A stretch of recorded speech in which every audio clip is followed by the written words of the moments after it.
Juan sent us an email. Well, emails still exist, guys, despite Facebook, Twitter, Instagram, YouTube. You can also send us an email. Crazy, good right? luck finding our address. Yeah, if you find out how to email us, email us. Yeah. So he says, hi, Robin and Laura. I've got a question for your next video, if that's cool with you. It is cool with us.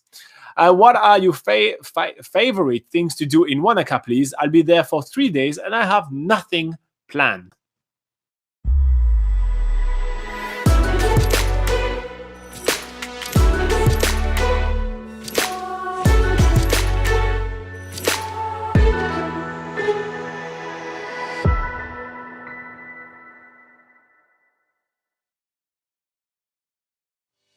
All right, favorite things to do in Wanaka. First up, Wanaka is awesome. If you are wanting to spend some time on the southern end, but want something a little bit less crowded than Queenstown, well, Wanaka is your spot. There's plenty of really awesome things to do, but I think that the number one things to do in Wanaka, the thing that everybody have seen pictures of, if you ever open Instagram and type New Zealand in, it's Roy's Peak. Yeah, absolutely. So if you're looking for that picture-perfect spot in Wanaka and also a day hike, it comes both together, then yeah, Roy's Peak is an absolute must-do. For the majority of the walk, it is walking through farmland and stuff, so for the majority of the time, it's not as scenic as other walks around the Wanaka area, but just to get that last sort of view at the end where you're on top of a mountain, you can see Lake Wanaka and the surrounding mountains. It's absolutely stunning and it's a picture perfect spot.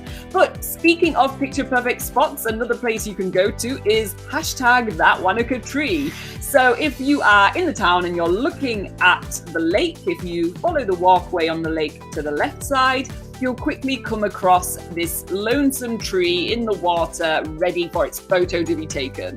It has to be the most photographed tree in New Zealand. Honestly, if you don't know what I'm talking about, go onto your Instagram and type #ThatWanakaTree and you'll see exactly what I mean. But you can go and visit that, take a picture yourself, and that's a quick thing to do in Wanaka. If you're looking for something a little bit more adventurous though, you could go and do Wild Wire, which is a via ferrata climbing experience. Experience. So if you basically, not all of us are know how to rock climb and stuff. So this climbing experience with Wild Wire makes it super accessible.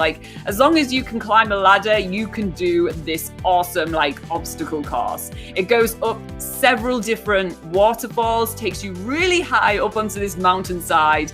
It's absolutely stunning, and we did do a video for this during New Zealand's biggest gap year where we did 365 days of 365 activities, link in the description. And and we did that activity, so make sure you check it out to see what it's like. Another really awesome thing is in Wanaka, and actually I did already talk about that today because I do like it so much, is driving alongside the Haast Pass. There is places to stop at like Thunder Creek Falls, which are absolutely stunning, but it's one of the most beautiful. Are you thinking about what happened to us in Thunder Creek Falls? Is that why you're smiling? No. Check out that video. I dropped the camera in the river and I was pissed. That was a tragic day, that was. But really awesome, a really awesome place to drive on. And then there's Treble Cone, which is, I think it is the largest ski field in the South Island, yes? Absolutely. It is the largest ski field in the South Island, not the largest in New Zealand, but the largest ski field on the South Island of New Zealand. It's a really awesome place to, try the Kiwi-style snowboarding, which is the same snowboarding than the rest, but just in Kiwi land. Yeah. But it's a really awesome place to get out there. Another thing awesome to do in Wanaka is Rob Roy Track. Yeah, so this is another hike that you can do. It's a little bit of maybe about an hour's drive away from Wanaka actually, but it takes you into the Mount Aspiring National Park, which is part of a World Heritage Area, meaning that the scenery there is just simply stunning. Mountains, beech forest, it's absolutely amazing. And it's a little quieter than the Roy's Peak track that we mentioned a few points earlier. So that gives you an alternative, and this walk is more about the whole scenery during the whole walk is just really breathtaking, so that's definitely worth considering. But if you're looking for a real probably like an epic adrenaline activity, then you could do some canyoning in the Mount Aspiring National Park.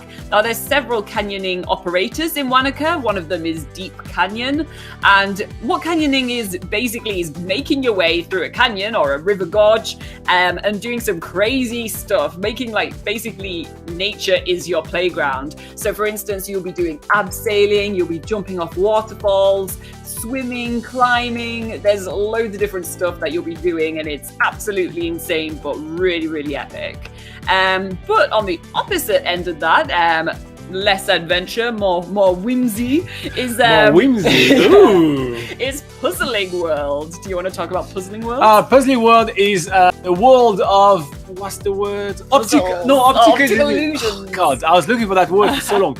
Okay, it's the world of optical illusions. It's a really fun kind of museum experience with heaps of optical illusion. There's a massive maze. We have a whole episode about it. It is really fun. Yeah. It just sounds so silly when you think about it, but then you get in and you just have so much fun. Yeah. It's seriously epic. Fun for all ages. Yeah, it's really fun. So, and the thing is that in Wanaka it does rain a lot. So when you have a rainy day, you want to get yourself inside, go there. But the maze part is actually on the outside. So you can go on a beautiful day as well. Yeah. But yeah, gigantic maze, really cool too. It's really cool. It's just a lot of fun. I mean, I do like games and puzzles and stuff like that, but man, I had so much fun at Puzzling World. Yeah. So yeah, it is a really cool place. Check out the video that we have on Puzzling World in the description below. It's really cool. Yeah. Now, another thing to do in Wanaka, obviously, Wanaka is on the shore of beautiful Lake Wanaka, so you may want to, get on the lake. You can take a boat. There are some boat tours and everything, but I think paddleboarding and kayaking is more kind of it's the the vibe classic, and everything. yeah, it's the classic stuff to do. So for this reason, I think that kayaking and paddleboarding should be on your to-do list in Wanaka. There is multiple operators there. It's rather easy to organize. You can either just rent it by the hour, or you can just go on the tour and they take you in like some of the hot spots and must-see places of the lake. So it's definitely worth considering. I think it's a really awesome place to kayak. It's such a placid, beautiful lake with towering mountains on the side. It's a very different feeling than the rest. But yeah, that's basically our top things to do in Wanaka. We're going to put you a few links as a little treat in the description below, where we're going to put some more top things to do in Wanaka, as well as the top free and cheap things to do in Wanaka, because if you're here on a budget, here's some more stuff to do. So in total, in the two links we're going to put below, there is at least 30 things to do, so why not check those out? And also, like, subscribe, hit the bell, dance dance the boogaloo, whatever you have to do to stay in touch with us, do it. And see you soon in another video.